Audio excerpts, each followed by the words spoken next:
So today I'm going to talk about spiritual bypassing, what people may call toxic positivity. I'm going to answer the question, is it possible to be happy all the time? Which, spoiler alert, the answer is yes. And you can be happy all the time without spiritual bypassing, still acknowledging the pain of life, the pain that forces us to have breakthroughs and to grow. So I'm going to start by saying that when we have a really strong desire to embody God, right, which is being unlimited, unconditional love, we experience immediate and intense consequences when we fall from grace, or when we when we stay too long in a negative emotion or in a negative perception that doesn't serve us, when we hold on to things that aren't good for us, we might experience consequences that are greater than a person who in this lifetime maybe aren't here to awaken. Maybe they're playing a role for us to awaken.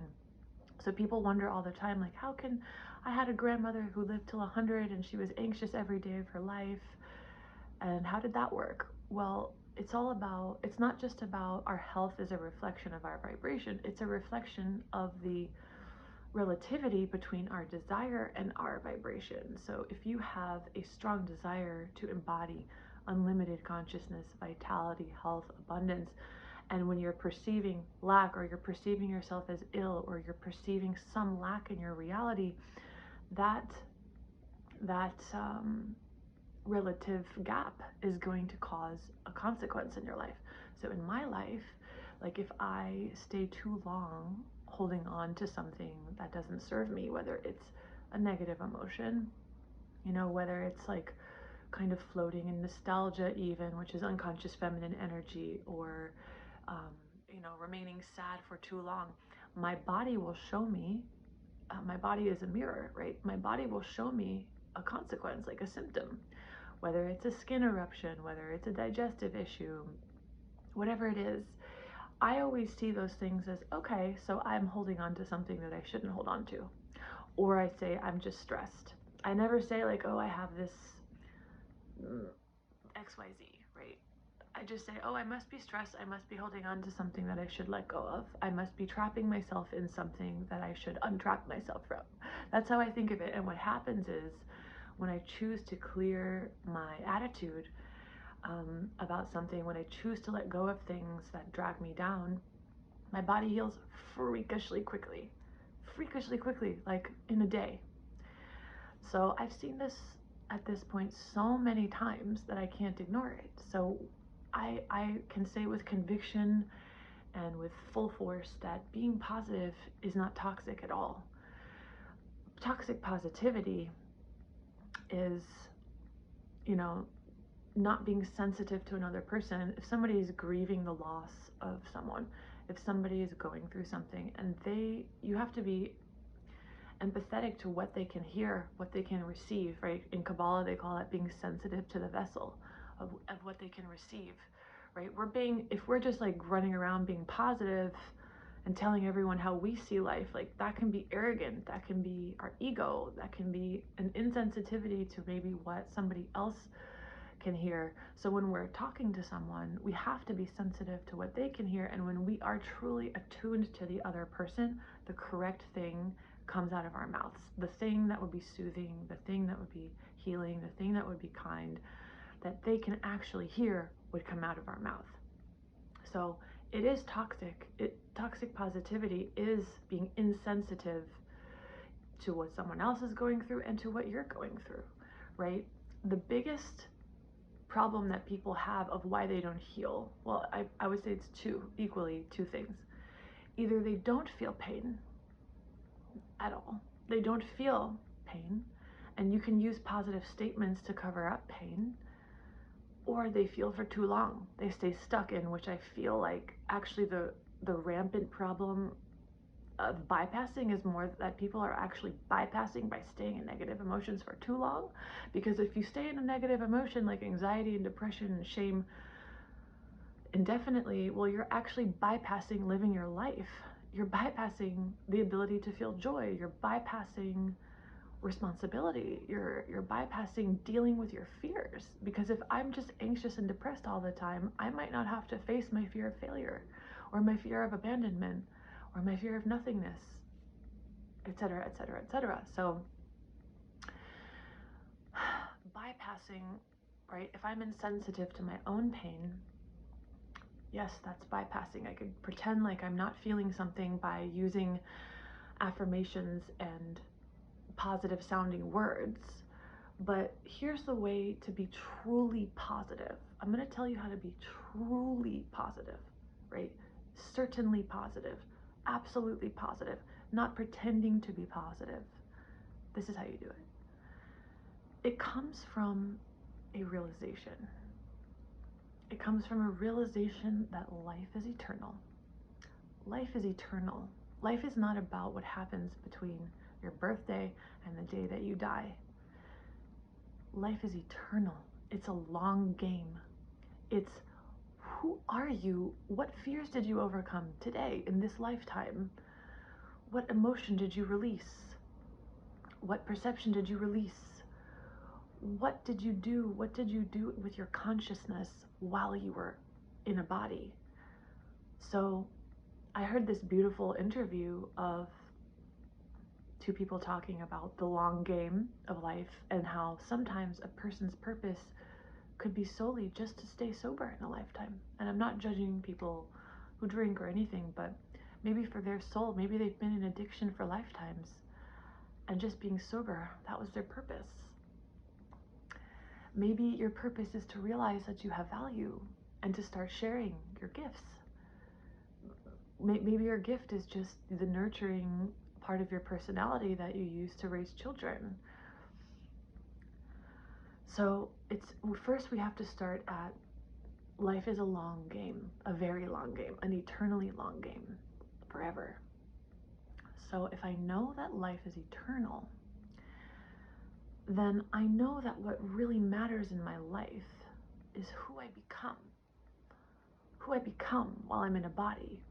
And I can't compare that to anyone else. That doesn't mean I become a great musician or a great teacher, blah, blah, blah. It's just compared to where I started, what was I able to let go of?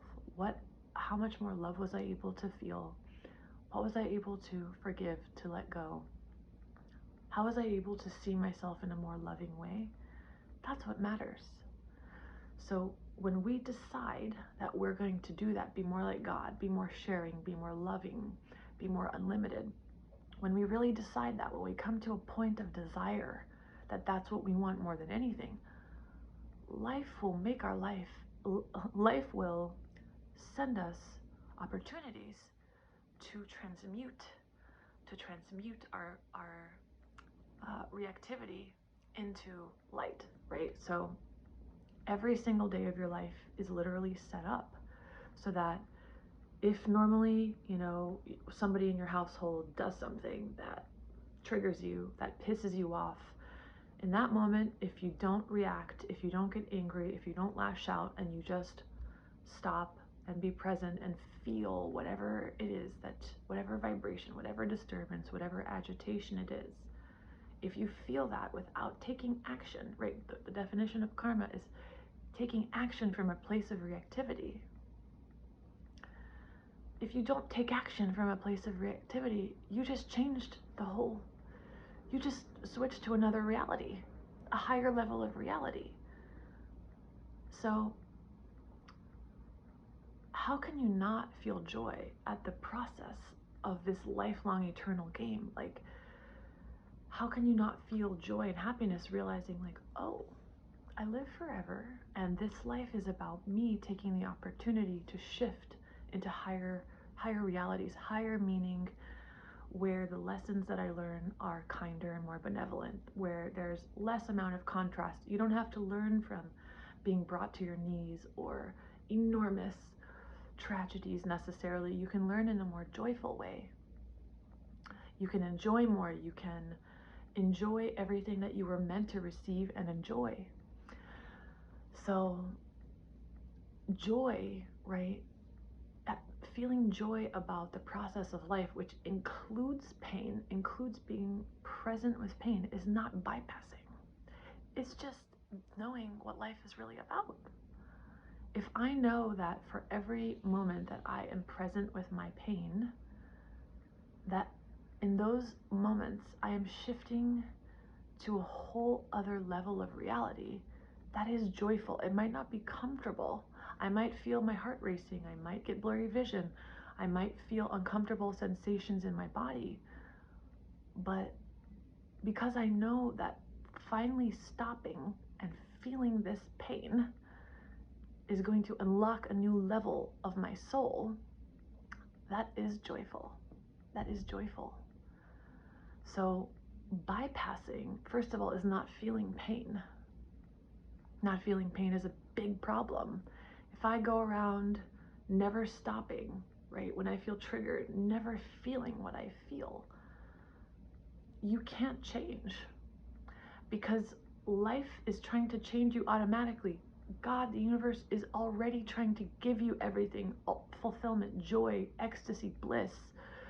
But the way that you reveal that, the way that you experience it, is by stopping and being present with the pain throughout your day that was literally rigged for you as several opportunities to dissolve a sheath, a curtain of pain.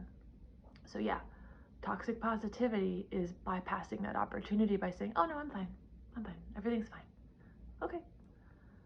So if you stop that kind of toxic positivity and feel the reality, okay, you're no longer pretending like you're fine, just feeling it. Feeling something, dissolving something could take seconds, it could take days, it could take weeks. Weeks, I would say, stretching it, but do whatever you have to do. I remember in David Hawkins' book, The Pathway of Surrender, he said some of the emotions that he surrendered, I think the longest one was 11 days or something like that. But what pain literally is something coming into your awareness so that you can just stop, feel it fully, and it actually wants to dissolve. Now, does that mean we stop being human and we stop feeling pain? No. But it does mean that we stop staying stuck in pain. The other side of bypassing is being in perpetual pain. You're actually bypassing evolution. You're bypassing the only reason that we're here, which is to evolve, which is to dissolve these layers of pain to become more like God, more joyful, more loving, more shining, more unlimited. If you go on the Instagram or whatever and you find memes about spiritual bypassing, and you find, you're listening to that media and you find yourself staying stuck in anxiety and depression and shame and never getting out of it, that's, I think, a more serious kind of bypassing. Because I think, in the words of Dr. Joe Dispenza, like, if you didn't fully feel an emotion and therefore liberate the energy, you didn't evolve in a lifetime. So if we talk about spiritual bypassing, but the result of it is that nothing in my energy resolves, improves, gets lighter, that's another kind of bypassing. And how do people bypass? They look for reasons to justify, maybe subconsciously, staying in that negative place. Oh, it sounds altruistic. It sounds like real empathy is I should be so devastated by what's going on in the world. Well, it does hurt to see women and children being tortured and killed. That's very real. That's very painful. But to feel it, right? To feel it, but not get stuck. To realize, remember the long game. Those people are souls. They're not people, right? They're souls, eternal souls that are going through a process. From a soul level, right, we choose things that might not make sense to our logical human brains. Like, why would a baby come and live for 4 days and then leave? To teach the parents something. Why would a soul choose to incarnate as in a vegetative state? To teach the family something. the level of love and intelligence of the soul is much different than the level of intelligence of our brain, which is about survival. So we're like, well, if we look at things from a survival standpoint, we're like, well, from a survival temporal standpoint, we look at things going on in the world and it's like, oh my God, this is the worst thing that could possibly be happening. But if you look at your own life as a microcosm and you realize, like, okay, I can acknowledge that the chaos that I've gone through, it catapulted me into a new version. It broke lifetimes of habitual attachments, of negative perceptions, of remaining stuck in emotional energy. It's a process. It's a long game. So if it's a long game and the soul is eternal, no matter what you see going on in the world, you can feel the pain. You can feel like you're going to throw up when you see a child suffering. But also in your consciousness, simultaneously, you can acknowledge this is a long game. That child is a soul. That child is an eternal soul. And from their non-physical perspective, they chose something that maybe we can't understand. That's not toxic. That's the truth. So, in a nutshell, it is possible to be joyful all the time. Being joyful all the time doesn't mean that we never feel pain, although at some point, when we truly are embodying the truth of eternal life, it's hard to feel pain for very long. It's hard to feel pain for very long. That doesn't mean we don't feel pain. That doesn't mean we don't feel grief when we lose someone. We do. But simultaneously in our consciousness, if you know that nothing is ever lost, how can you stay sad? The body feels sad because the body thinks that it gets energy from the world.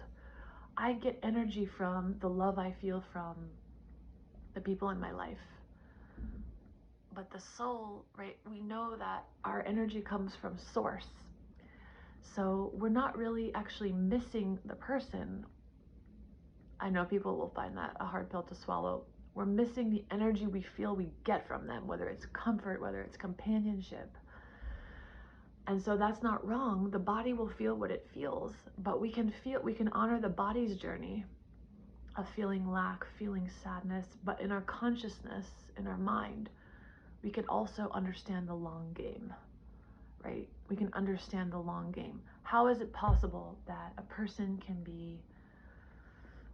like Jesus could be crucified, but feel bliss at the same time, right? Bliss doesn't mean that you don't feel pain. It means that within the pain, in your consciousness, you understand the bigger picture.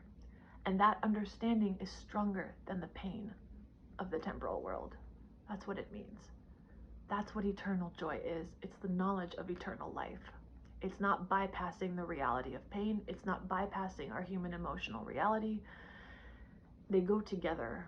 They go together. There is a joy in accepting pain. There is a joy in going into the pain because it's part of my process. It's part of my process of unlocking myself out of lifetimes of cages of misunderstandings, that I am a body, that my value, that my worth comes from something outside of me, that I'm not worthy. Breaking all these layers of pain is joyful, at least it is to me. So yes, there is spiritual bypassing. Two sides. Spiritual bypassing is pretending like you don't feel pain when you do, which is not good for you. And people spend countless amounts of energy escaping their pain, when if they were to realize that the cessation of escape is literally the key to everything that you truly want, realization of your eternal reality, real joy, they would stop. On the other side, swimming in negative emotion, swimming in pain, swimming in what a misunderstanding of what empathy is, which is that I should feel the pain of the world all the time. I disagree. And I speak from experience because, again, I really do believe that our personal bodies, us as people, are a reflection of the whole. And in my life, when I hold on to anything less than this life is perfect, this life is eternal, everything is exactly as it should be, right? I hold that in my consciousness while still feeling the pain of whatever I'm experiencing. My health problems go away. It's really in my health. The universe keeps me honest with my health. If I latch onto any understanding other than that, blaming someone, feeling bad about what's going on in the world, feeling sorry for myself, etc., I see an immediate reflection.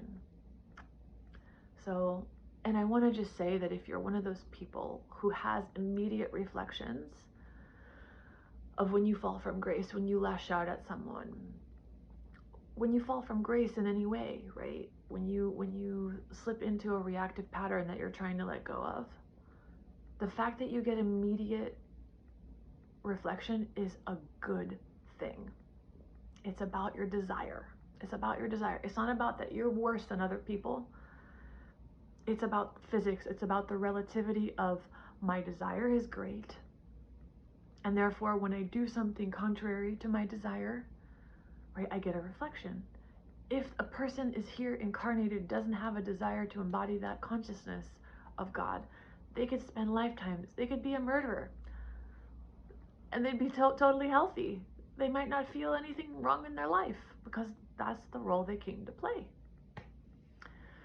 So don't feel shameful. Don't let the trickster lock you in shame when you decide to let something go and you feel that it's even harder to let go, because the only way that we can, I don't want to say the only way, the typical way that we can really let something go is that when we get so tired of it that we finally realize that it has no value. So in my case, if I were to look at what's happening in the world and just feel sad about it all the time, I'm not exaggerating when I say I would come close to becoming dysfunctional and severely ill. So I've learned by experience that if I hold that energy, there's no value in it. I'm being shown directly there's no value. So I let it go. So just pay attention. Pay attention to your body. Pay attention to what happens to your life when you hold on to perceptions, when you let them go. That's all you need to know about life. So positivity in and of itself is not toxic. When yogis from every tradition say that the highest realization of life is to be able to feel joy because you want to, that's greater than being able to levitate, it's the siddhi, greater than levitation, greater than invisibility, greater than bilocation, all that stuff. Who cares about all that stuff? Who cares? The only thing that matters is that I can choose my consciousness. I can choose the way I see something. And you can choose to do so without bypassing the process. The consciousness is one thing, the process of the body is another thing. We can acknowledge both at the same time. Find joy in the process and stop escaping the pain. So I felt compelled to share this because I see so many people talking about toxic positivity, but it's evident to me that they're in toxic negativity. So the trickster never wants us to be in the middle where we acknowledge pain and we have a good attitude about it, right? It wants us to be obsessing over the negative, being too lost in the sensations of the negative, or escaping the negative by pretending that we feel good. I hope I've explained what the middle path is, and I hope you have a beautiful day.